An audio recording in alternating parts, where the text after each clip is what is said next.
Mesdames et messieurs, bonsoir. Ici Dumas Chibozo. On se retrouve encore une fois pour un nouvel épisode du Codes. La question à laquelle nous allons répondre aujourd'hui est de savoir comment savoir si l'on est sur le bon chemin dans la vie. Comment savoir si l'on est sur le bon chemin dans la vie? L'approche que je vais adopter va être simple. On va partir d'un concept général. Tout est le Dao. Le ciel est le Dao, la terre est le Dao. Tout est le Dao. Le Dao, c'est le chemin. Pour dire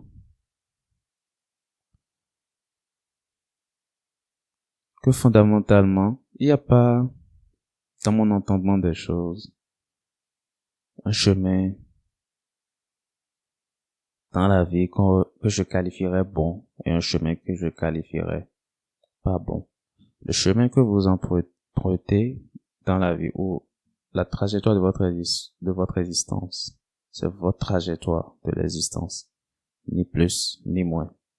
Ce n'est pas fondamentalement bon comme approche de l'existence ou comme chemin. C'est pas fondamentalement pas bon comme chemin de l'existence.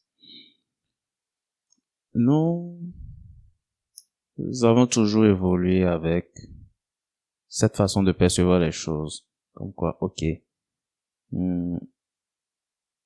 c'est bon, c'est pas bon, etc. Mais appliquer ce genre de concept à tout peut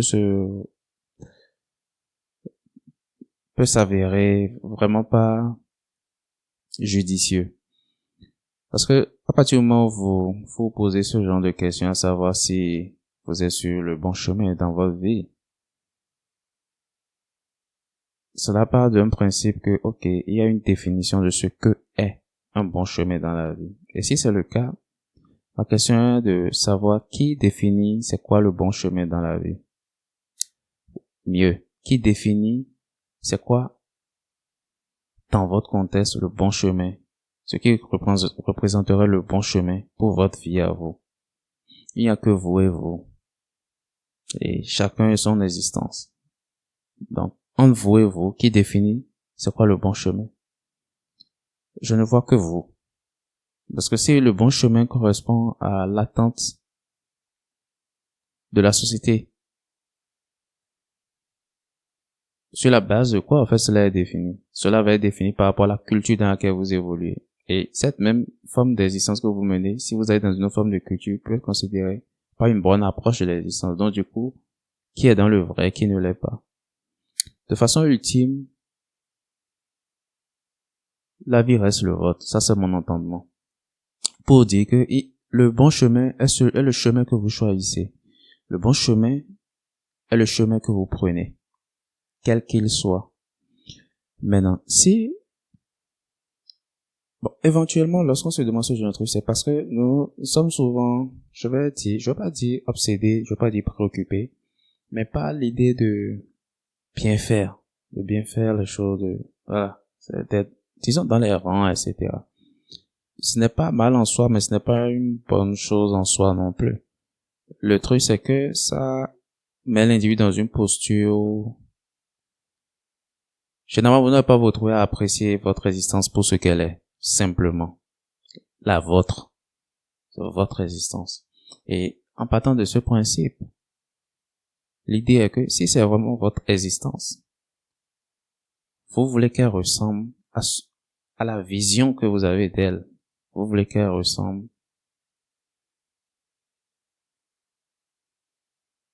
à ce que, disons, désire votre cœur. C'est-à-dire qu'elle soit à votre image, votre existence. Donc, le chemin de votre vie devrait être le chemin guidé par la voix de votre cœur. Et il n'y a rien entre les cieux et la terre pour en décider autrement. À moins que vous offrez cette possibilité-là à qui que ce soit ou à quoi que ce soit. Donc, fondamentalement, votre existence, le chemin de votre existence est celui que vous décidez de suivre. Et par définition, ce chemin, il est bon. Et il est bon pour vous parce qu'il est à votre convenance. La seule fois ou le seul contexte où l'on pourrait parler de bon chemin, c'est en partant du principe que c'est un chemin qui est à votre convenance. Mais pour que le chemin soit à votre convenance, il faudra qu'il corresponde à votre vision, en fait, de vous et à votre vision, en fait, de votre ligne d'arrivée.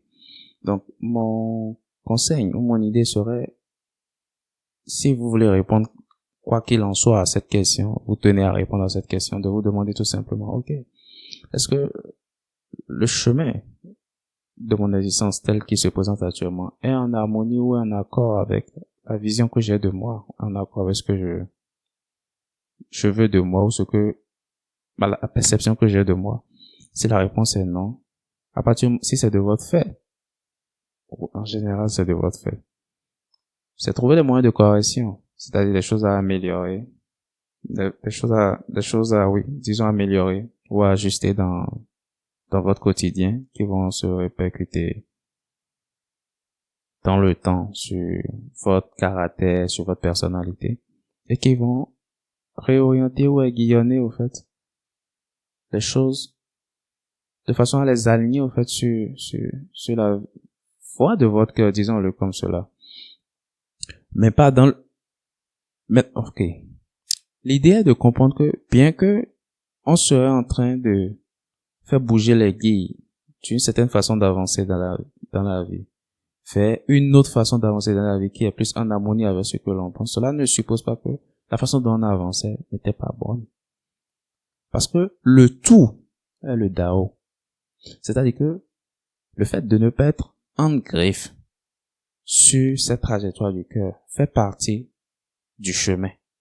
Le processus de s'évaluer ou de s'observer, peu importe comment on va décider de l'appeler, de décider de faire des ajustements, fait partie du chemin.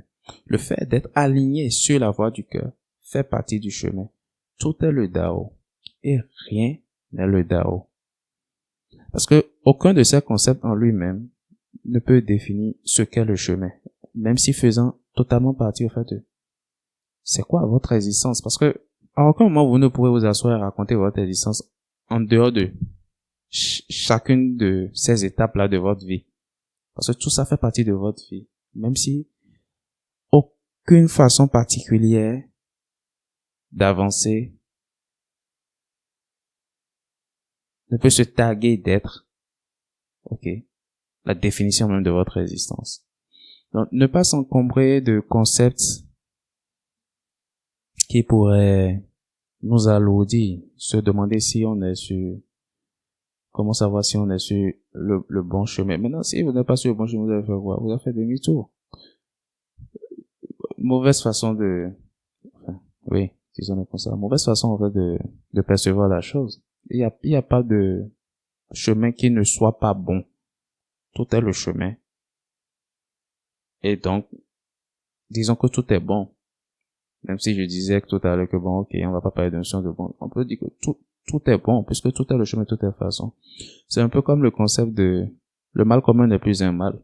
À partir du moment où tout chemin est bon, il n'y a plus de raison de notifier le bon chemin ou le pas bon chemin, ne pas être dans le jugement, en fait, de la voie, en fait, de notre existence. Et ce que je vais aborder comme concept ici, c'est plutôt d'embrasser, en fait, chaque étape de notre existence. Même celles qui sont passées. Mais surtout, en fait, celle présente. L'idée est que, pour les étapes passées, je vais utiliser le concept qu'on utilise généralement en parlant de faire la paix, en fait, avec son passé. Je pense que c'est une image à laquelle beaucoup de gens vont pouvoir s'identifier. Faire la paix avec son passé. Accepter, en fait, et digérer. Littéralement, en fait, notre passé. Sans jugement. J'étais en train de suivre un monsieur la dernière fois. Je sais plus, je n'ai plus, oui, je me rappelle exactement de qui c'est. C'est quoi son nom déjà? Oh là là. Ça me reviendra. C'est un monsieur qui a étudié pendant longtemps l'esprit humain, disons-le comme ça. Et il abordait un peu le sujet, mais sous un autre angle. Il parlait d'un truc bien particulier et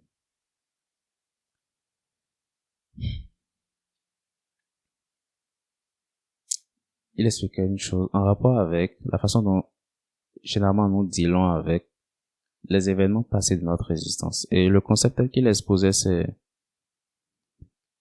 nous ne sommes pas obligés, nous ne sommes pas tenus de nous punir pour notre passé. Ce que nous avons vécu fait partie de notre parcours et il faut juste être OK avec cela. Il faut juste embrasser cela. Et je vais dire en rire, pas dans le sens, ça va sembler pas évident à plus d'un, parce que quand je l'écoutais, cela ne me semblait pas aussi évident. Mais l'idée est quoi?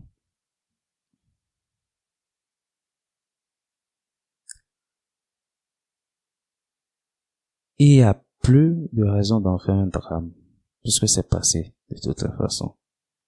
Donc, plutôt d'observer le truc un peu comme un scénario, d'accord, de cinéma ou un jeu que vous avez joué et que vous regardez avec du recul et à apprendre cela avec humour. Et c'est une façon de voir les éléments de notre existence et de les intégrer plus facilement, décider de les voir à travers un fil plus humoristique. Et la dernière fois, je suivais un truc sur le monsieur là, le monsieur qui a joué Mr. Bean. Tout le monde connaît Mr. Bean. Le personnage, il ne parle pas dans ce truc. Le personnage, il est anglais d'origine, il parle pas, et puis comique, fait un faciès bizarre, super marrant.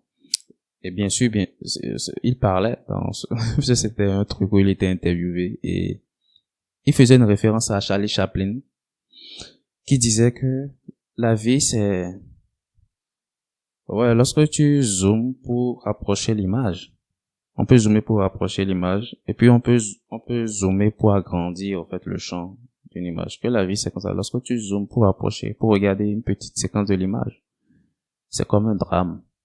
Et lorsque tu zoomes pour regarder de haut et donc l'ensemble, c'est comme une comédie. C'est comme une comédie.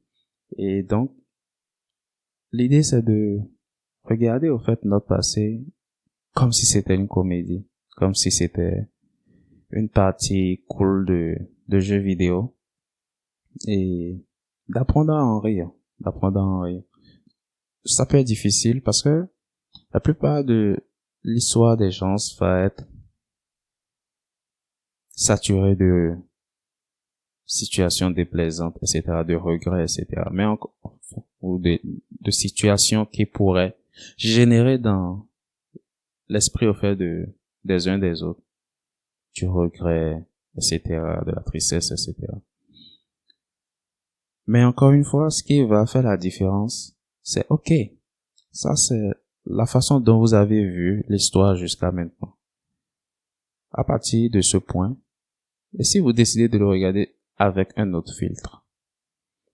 Une autre façon de le dire, c'est quoi?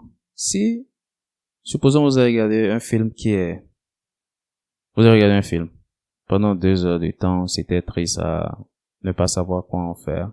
Et ça vous a attristé un peu. OK. Puis vous asseyez, vous regardez le même film. Vous connaissez l'histoire par cœur, donc ce n'est plus aussi triste que la première fois. Au bout de la 3e fois, ça devient, bon, c'est juste un scénario, quoi, etc. Et donc, du coup, la charge émotionnelle que vous accordez perd de son poids parce que, voilà, ça devient juste, à la limite, lourd, quoi, OK, etc. C'est plus aussi. Bien évidemment, je suis d'accord, il y a des gens qui peuvent suivre la même chose 1001 fois et pleurer Si c'est le contexte où tu suis un film, d'action et puis tu es toujours aussi excité, etc.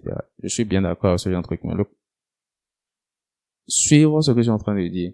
C'est que, si vous saturez l'esprit en regardant le même scénario encore et encore, ça perd de son punch parce que vous connaissez tout, comment on appelle ça? Il y a plus d'attente par rapport au scénario. Vous connaissez le scénario, donc voilà, à un moment donné, ça devient limite ennuyeux, au fait. Donc le ressenti pas de, peut-être la tristesse qui était liée à ça pour devenir quelque chose de plus bon. Bon, voilà, quoi. Je m'ennuie maintenant de ça. Et pourtant, c'est le même truc que vous regardez. Le problème avec l'humain, c'est que généralement, quand quelque chose doit le toucher, ou quand il va vivre quelque chose, il va s'y attacher. Il va s'attacher à l'événement passé, plus que l'événement ne s'attache à lui.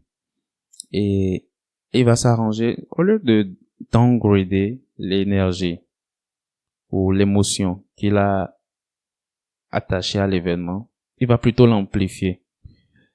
Et il le fait en se le rappelant. Et le fait, c'est qu'il se rappelle pas juste l'événement, il se rappelle aussi le ressenti. Et il se justifie ce ressenti en l'amplifiant, consciemment ou inconsciemment. L'humain fonctionne ainsi. Et donc, dans notre contexte, ce que nous voulons faire, c'est d'associer maintenant, c'est déjà de dissocier les événements passés des émotions avec lesquelles nous les avons liées de façon consciente ou inconsciente au début. Et de décider au fait de nouvelles émotions, donc. Mais pour le faire, il faut choisir un nouveau angle de perception au fait des émotions, des événements, pour observer les différents événements de notre passé. Et c'est seulement cela, ce champ de possibilités que nous allons ouvrir, que nous allons nous offrir, qui va nous permettre d'associer à ces événements des émotions plus légères, plus facilement intégrables, plus facilement digérables. Et ainsi, on apprend à être OK avec les événements passés. Sinon, c'est juste se condamner à les revivre encore et encore dans le présent. C'est pas le rappel perpétuel, etc. Et lorsque c'est fait,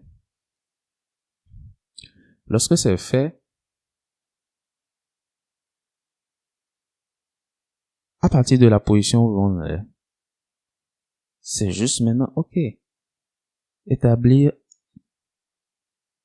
ce que nous voulons vraiment de nous-mêmes. C'est quoi notre perception réelle de nous-mêmes et qu'est-ce que nous attendons vraiment de l'existence. Et être en harmonie avec ce que nous attendons de l'existence, c'est-à-dire être authentique. Dans le sens où ce qui génère les regrets, c'est lorsque nous nous retrouvons à ne pas faire ce que nous avons, ou ce que nous pensons que nous aurions pu faire. Donc, le plus l'individu va décider d'être vrai avec lui-même, le plus il va être en harmonie avec la voix de son cœur. Et cela va passer généralement par poser des actions. Et à chaque fois que vous avez posé des actions, vous allez avancer dans le processus de vous aligner sur ce que votre cœur a choisi. Cela ne peut que vous remplir, cela ne peut que vous combler. Vous avez ressenti de la plénitude avec le temps, parce que vous allez développer cette nouvelle habitude d'être dans le processus d'accomplissement de ce pourquoi bat votre cœur, c'est-à-dire de ce que désire votre cœur. Et lorsque vous êtes dans ce genre de processus, vous vous rendez bien compte que il n'y a pas moyen de se demander si l'on est sur le bon chemin ou pas, parce que l'on sait. Et ça, c'est le chemin, c'est le genre de truc où le genre d'individu qui dit, c'est ce que j'ai toujours voulu faire. J'ai toujours su que c'est ce que j'ai toujours voulu faire. La question n'est pas de savoir si c'est bon ou pas bon de le faire. Si c'est bon pour moi, pas bon. Je sais que c'est ce que j'ai toujours voulu faire. Et dans le même sens, lorsque vous prenez votre existence elle-même comme cela, vous vous rendez compte que, OK, c'est comme ça que j'ai toujours voulu que ma vie soit. qui parle de si c'est bon ou pas bon. Je dis que c'est comme ça que j'ai juste toujours voulu que ma vie soit. Pourquoi? Parce que on a trouvé le moyen de s'aligner. Et je pense que c'est la chose la plus, à mon entendement, la plus importante, et la chose la plus pertinente. Bien entendu, il ne s'agit pas, de s'asseoir et se dire que, oh, c'est seulement quand l'on aura fini de mettre, les événements passés, que, dans notre esprit que, on peut décider maintenant de gérer avec le présent de cette façon. C'est des choses qui vont se passer au quotidien, l'une s'entremêlant à l'autre. Parce que devinez quoi? Vous allez être là, vous allez vous dire, il y a tel événement dont vous vous rappelez, tel événement dont vous vous rappelez dans votre passé, qui est peut-être lié à une certaine forme d'émotion, qui n'est pas agréable pour vous. Puis, supposons vous décidez de travailler sur ça, vous vous asseyez, vous fermez les yeux et c'est un exemple. C'est ce que moi je ferais. Vous revoyez cela et puis bon, vous trouvez le moyen de dégonfler le ballon. Pas besoin d'en faire un big deal, etc. Vous gérez en fait le nœud émotionnel qui est là.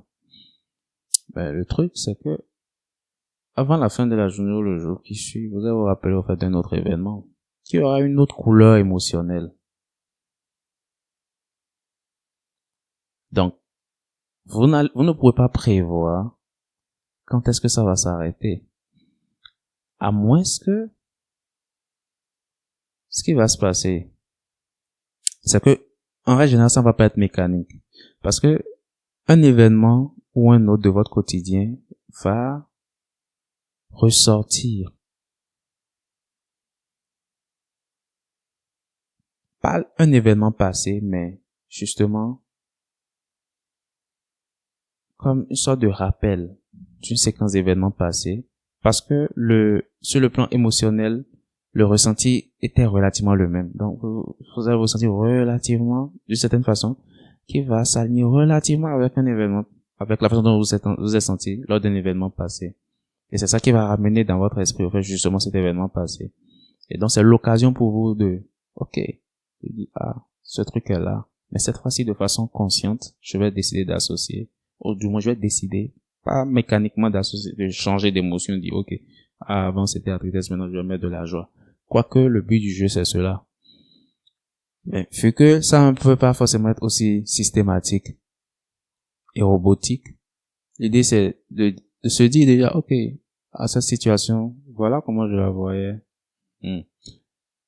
Je suis dans le processus de regarder, au fait, les événements de mon histoire personnelle, de mon passé, d'un nouvel œil, c'est-à-dire avec une nouvelle perspective.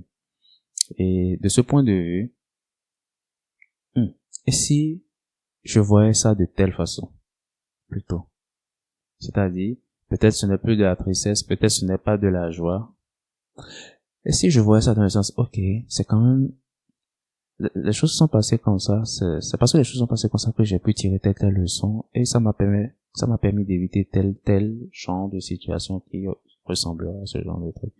Ou ça m'a permis, en fait, de mettre de l'ordre dans mon existence par rapport à tel domaine de mon existence, par rapport à tel domaine de mon existence. Non. Après tout, j'ai pu en tirer du bien. Et, de toute façon, c'est cet événement-là qui m'a permis, en fait,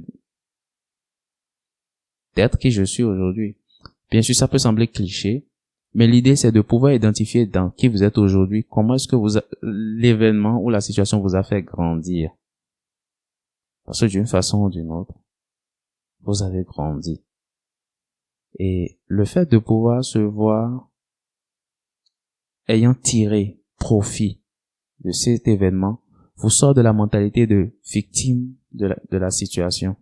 Bien évidemment, ça ne va pas être aussi évident pour toutes les situations dont vous allez vous rappeler. Ce n'est pas toujours aussi évident que ça, mais c'est toujours faisable et puis c'est toujours possible. Parce que d'une façon ou d'une autre, on dit tout ce qui ne vous tue pas vous rend têtu, vous rend plus fort. Donc l'idée est que forcément, vous avez traversé des choses et vous êtes toujours là. Donc il y a eu un plus dans votre existence, que vous en soyez conscient ou pas, même si la tendance je vais dire, la plus grande tendance est celle où vous êtes en train de vous victimiser. Si vous cherchez, si vous observez, vous allez vous rendre compte que, bien que cela, ou parce que cela, j'ai pu développer tes traits de caractère, ou j'ai pu comprendre tel genre de trucs par rapport à l'existence, ou tel genre de trucs par rapport à certains types de personnes, etc., etc. Lorsque vous avez identifié ce genre de trucs, ce n'est plus pareil en termes de perspective. Ce n'est plus vous ayant je suis bien truc, c'est vous ayant vécu une histoire, un truc bien particulier, et ayant appris. Et donc, ce n'est pas le même ressenti, ce n'est pas la victime, ce n'est plus la victime, c'est maintenant quelqu'un qui est allé de l'avant, qui a grandi. Et ça fait plus mature, ça dégage plus un sentiment de ok. Pas forcément de la fierté, mais est-ce que je vais parler d'estime? Ça va toucher votre estime, ça va toucher votre confiance en vous-même, pas forcément de la fierté. Mais ce truc là-haut, vous pouvez compter sur vous. Et vous pourrez vous rendre compte que, ok, tout va bien. C'était pas si mal que ça. Ouais. Et ou du moins, il y avait plus de peur que de mal, au fait, au finish. Puisque, dans tous les cas, vous avez gagné. Vous avez gagné quelque chose. Consciemment ou inconsciemment. Et vous vous rendez compte, ok, heureusement j'ai fait ce genre de truc, sinon j'aurais jamais remarqué que, j'ai appris telle chose. Ou, c'est à cause de cette situation que je fonctionne de telle façon. C'est plutôt intéressant à comprendre ou à réaliser. Et donc, éventuellement, ce genre de truc arrivera très souvent pendant une longue période, enfin, une période relativement longue. Ça va dépendre des individus, ça va dépendre des événements, etc., du temps que chacun prendra pour processer. Mais ça va se passer en même temps que vos événements quotidiens. De toute façon, il n'y a pas un moment où vous vivez le passé. Parce que le passé avec lequel vous allez jouer et le présent que vous allez vivre se déroule dans le présent. De toutes les façons. Donc, c'est une histoire à savoir pédaler et à jouer donc le jeu, de processer les événements passés et dans le même temps d'être suffisamment ancré dans le présent et d'axer nos actions présentes et nos perceptions présentes du monde sur la vision de notre cœur et faire vraiment de notre chemin le chemin tel que nous voulons qu'il soit. Voyager dans comment dire ça? Marcher dans nos propres pas. Ou, ce n'est pas l'image exacte. C'est-à-dire, tracer le chemin au fur et à mesure que nous avançons. Ouais, ce concept de ne pas passer sur les sentiers battus. C'est de tracer notre propre voie, tracer notre propre chemin. Et avancer avec assurance. Avancer avec confiance. Avancer avec la foi. La foi en soi.